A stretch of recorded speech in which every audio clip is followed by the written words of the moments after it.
ايش هذا؟ خوفو. خوف صفراء خفرة منكرة. منكرة.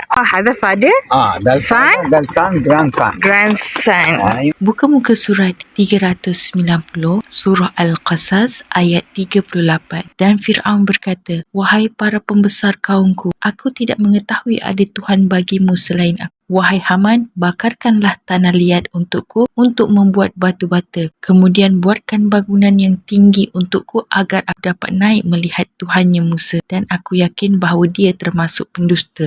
Daripada penjelasan ayat Al-Quran di atas, jelaslah bahawa selama ini manusia menjadi hairan dan kagum bagaimanakah bangunan-bangunan yang dibinakan oleh Fir'aun iaitu piramid dapat berdiri megah dan berkasa di bumi Mesir pada zaman pemerintahannya hingga kini. Apakah rahsia di sebalik pembinaan piramid itu? Piramid ni bukannya rumah, dia adalah kubur Fir'aun. Fir'aun buat kubur ni bukan main buat je. Nak buat kubur pun dia berfikir. Dia buat plan macam mana nak buat dalam kubur pun ada cahaya.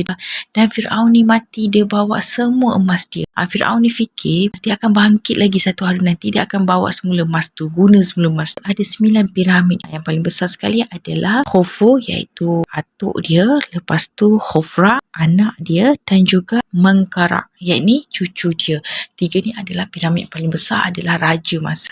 Apakah rahsia di sebalik pembinaan piramid ni? Sehingga kan para saintis, diorang datang, diorang lihat piramid ni, diorang kaji, diorang cuba padankan dengan batu-batu yang terdapat di dunia.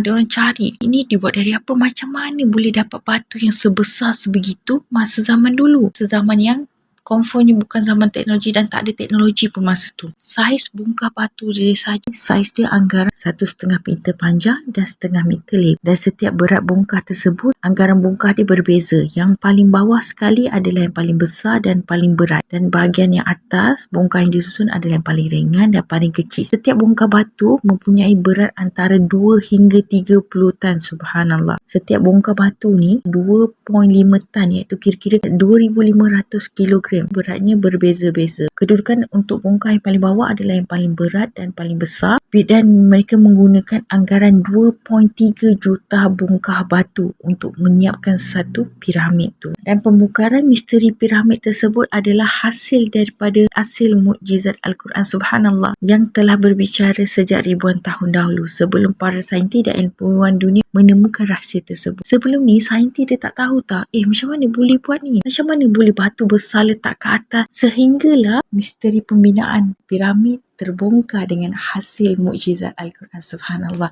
Okey, jom kita tengok pula kisah Nabi Musa dan Fir'aun yang terdapat dalam Al-Quran. Buka muka surat